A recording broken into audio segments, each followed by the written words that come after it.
വീട്ടിലുള്ള ചെറിയ കുട്ടികളോട് ഉമ്മമാരെ, 4ാം ക്ലാസ്സിലും 3ാം ക്ലാസ്സിലൊക്കെ പഠിക്കുന്ന കുട്ടികളോട് മോളെ ഉമ്മാന്റെ ഖുർആനൊന്ന് ഇങ്ങെടുക്കുക എന്ന് പറയുമ്പോ തുളു ഇല്ലാത്ത കുട്ടി, തെമ്മീജെത്തിയ കുട്ടിയുടെ പഠനത്തിന്റെ ആവശ്യത്തിന് വേണ്ടി ഒരു പക്ഷേ കുട്ടിക്ക് അങ്ങനെ ഖുർആൻ എടുത്ത് ഓതാം. നമുക്ക് ഓതാൻ വേണ്ടിയിട്ട് ആ കുട്ടിനെ കൊണ്ട് മുസഹഫ് എടുപ്പിക്കരുത്. അത് ബഹുമാനത്തിന് എതിരാണ്.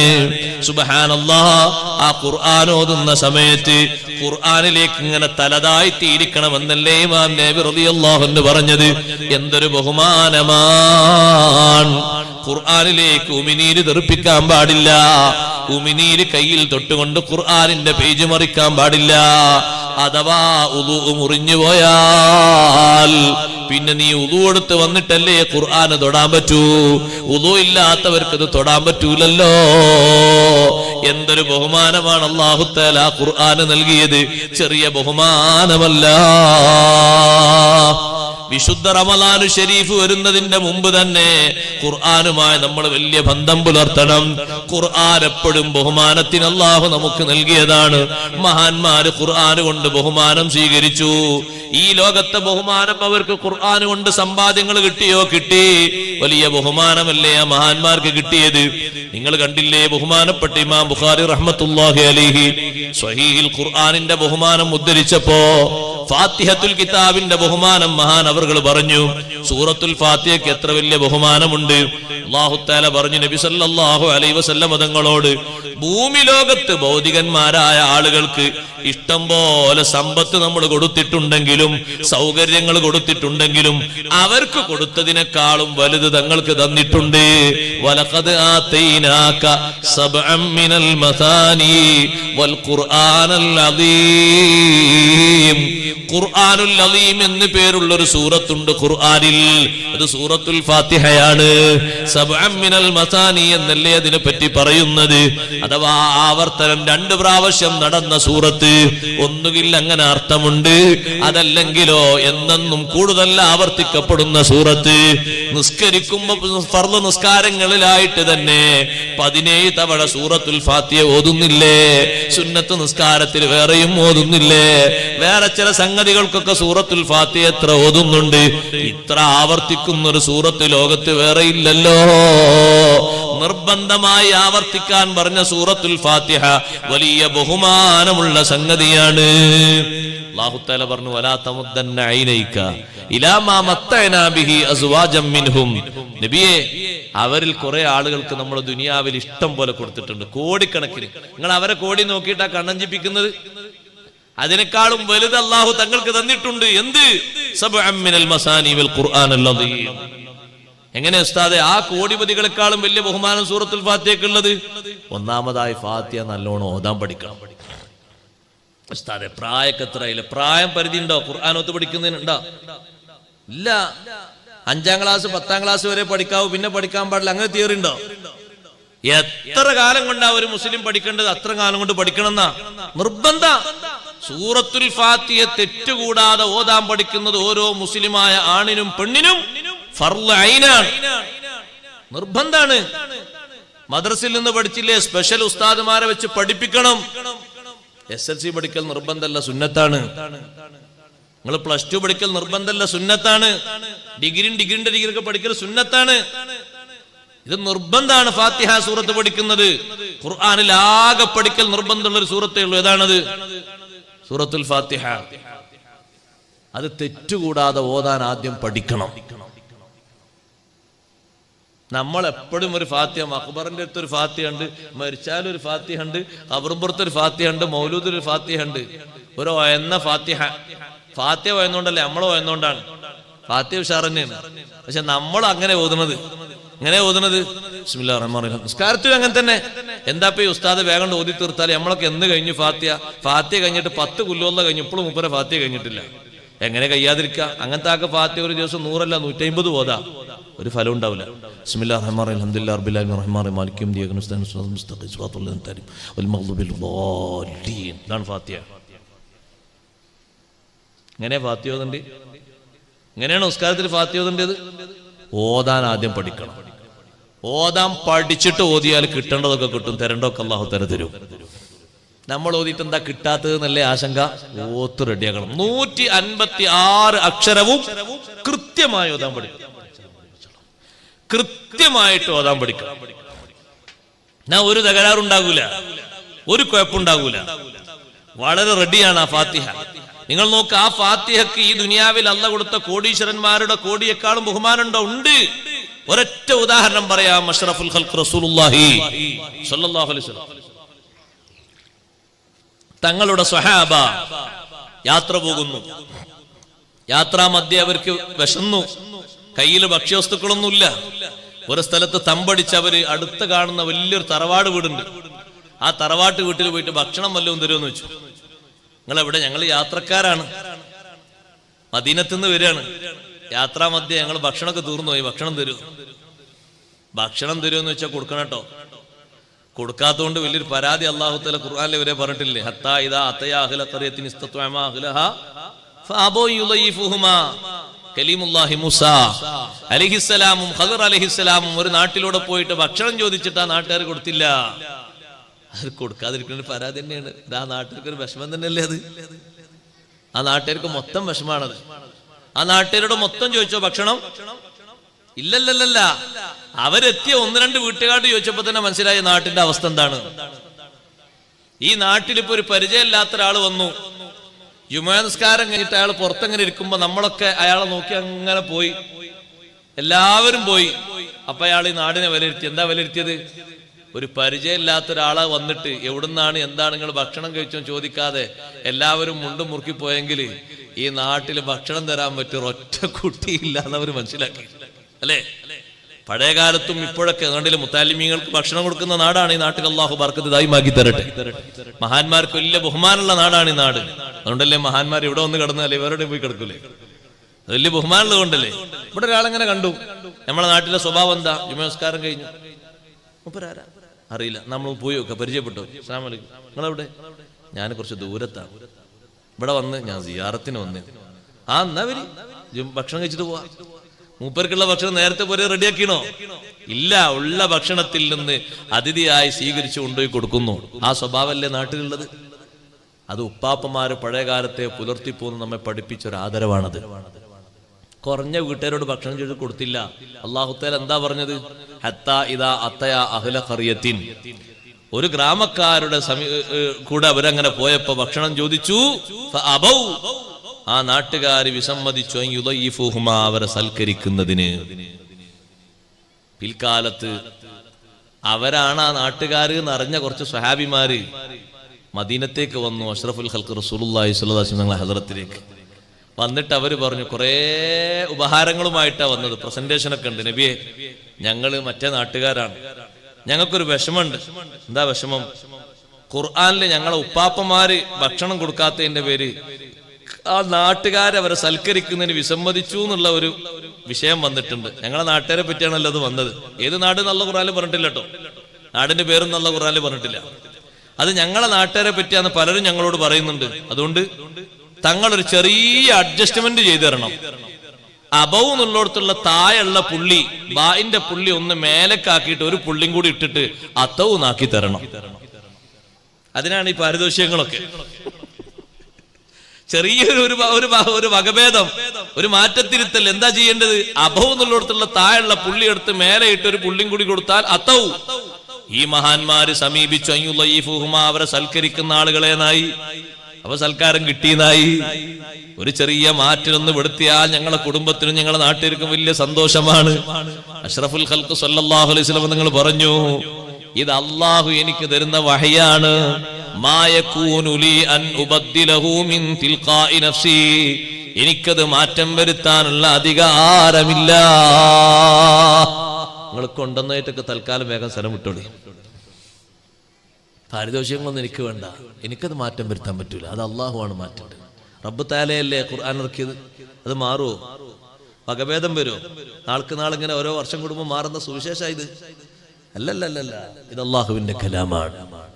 അള്ളാഹുവിന്റെ കലാമായ ഖുർആനാണ്. അത് മാറ്റം വരുത്താൻ എനിക്ക് പറ്റൂല. അള്ളാഹു തആല എനിക്ക് ഓതി തരുന്നു, വഹീ തരുന്നു, ഞാൻ അങ്ങനെ ജനങ്ങൾക്ക് വിശദീകരിച്ചു കൊടുക്കുന്നു. ഞാൻ പറഞ്ഞു വന്നത്, ആ വിശുദ്ധ ഖുർആനിൽ ഈ സംഭവം രേഖപ്പെടുത്തി. ഭക്ഷണം കൊടുക്കാതിരിക്കുക എന്നുള്ളൊരു മോശപ്പെട്ട സംഗതി തന്നെയാണ്. ഇവരോട് ചോദിച്ചു ഭക്ഷണം തരുമെന്ന് ചോദിച്ചു. ഈ കബീലക്കാരോട് ഭക്ഷണം തരൂല എന്ന് പറഞ്ഞവര്.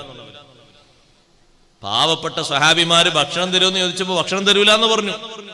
തിരിച്ചു വന്നിട്ട് ഭക്ഷണം കിട്ടിയെന്ന് വെച്ചു. അവര് തരൂല എന്ന് പറഞ്ഞു. എന്ത് ചെയ്യും? നമ്മളിവിടെ ഇരിക്കുക, യാത്ര ചെയ്യാൻ മുന്നോട്ട് പോകാൻ കഴിയൂല, വിശപ്പല്ലേ.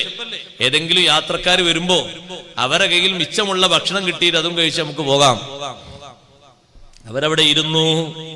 കുറച്ച് കഴിയുമ്പോ ഏതാ ആ ഗോത്രത്തിൽപ്പെട്ട ഒരാൾ വരുന്നു. വന്നിട്ട് ചോദിക്കുന്നു, നിങ്ങളെ കൂട്ടത്തിൽ മന്ത്രിക്കാൻ കഴിവുള്ള ആരെങ്കിലും ഉണ്ടോ?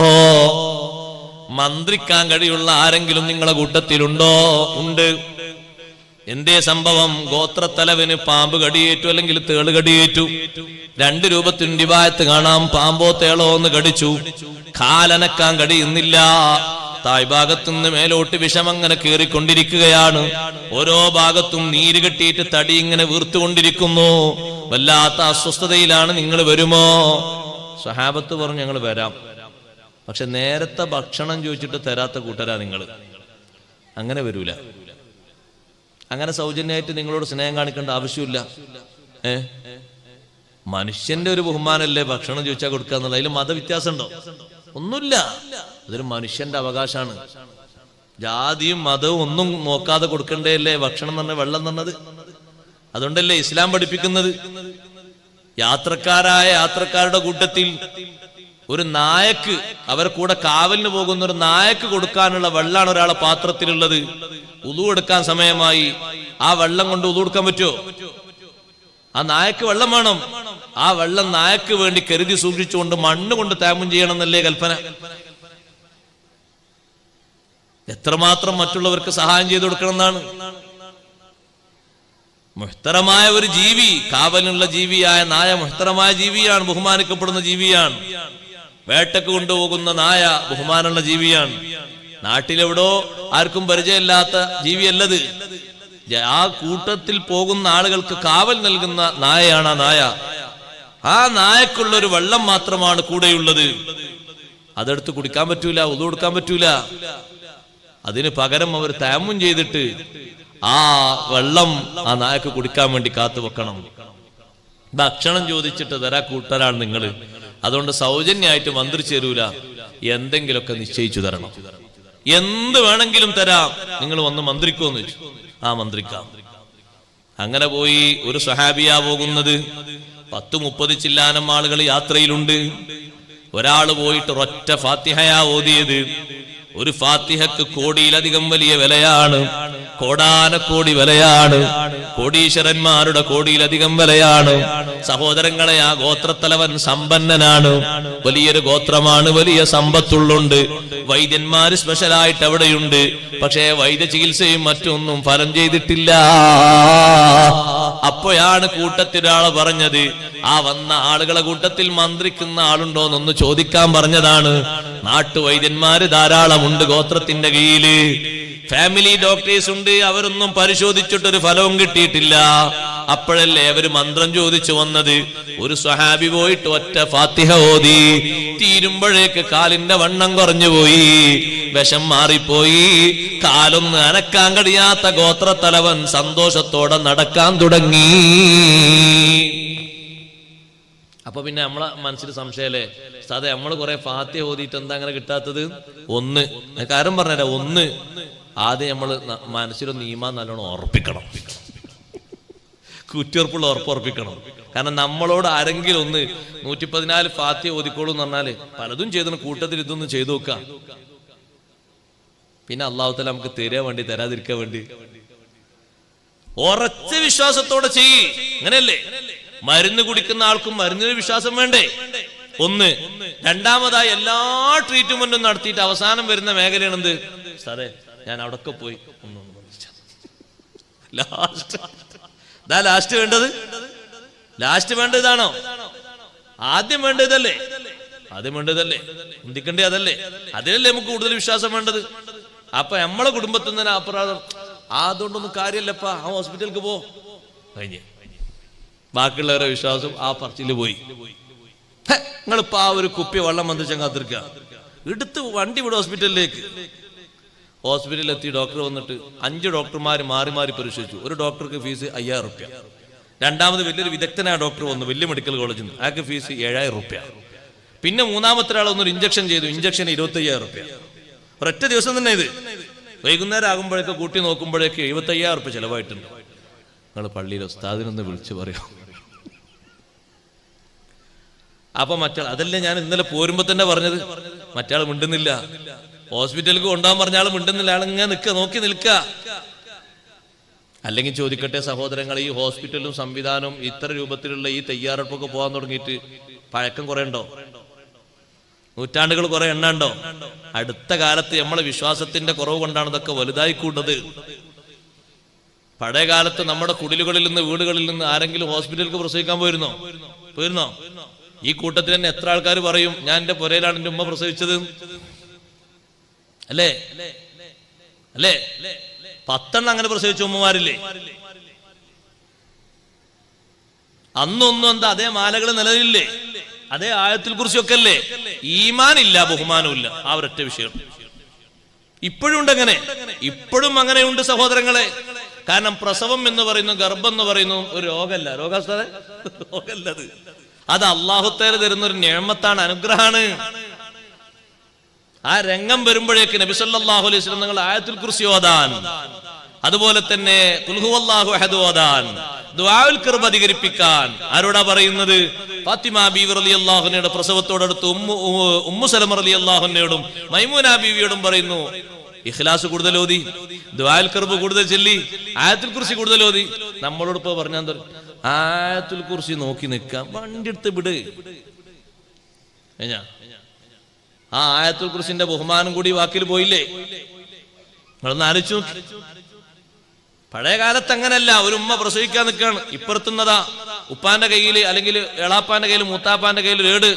അവര് തുടങ്ങി ബിസ്മിൽ മുഹൈമിനി അബ്തദി ഇംലാഇ വബിഹംദിഹി ശുക്റൻ അലൻ നഅമായി ثم الصلاة والسلام على الذي قد خص بالمعراج والإسراء. മറ്റൊരു ഭാഗത്തുനിന്ന് അതാ തുടങ്ങിയിട്ടുണ്ട് ബിസ്മിയും ഹംദും സ്വലാത്തും നൽ സലാമും മുന്നേ ബില്ലിനെ ഫീസത്ത് മാല ഞാൻ തുടങ്ങിയിടുന്നേ. മാലകളും ബദർ ബൈത്തൊക്കെ തീരുന്നതിന്റെ ഇടക്ക് അപ്പുറത്തുനിന്ന് അല്ലാഹു അക്ബർ അല്ലാഹു അക്ബർ വാങ്ങി കൊടുക്കാൻ തുടങ്ങി. എത്ര സന്തോഷ വാർത്ത അങ്ങനെ കേട്ടത്, എത്ര അനുഭവങ്ങളാണുള്ളത്. എന്തേ അന്നും ഇന്നും മാലകൾക്ക് എന്തേ വ്യത്യാസം വന്നത്? ഈമാനും നമ്മളെ കുറ്റിയുറപ്പും പോയതാണ്.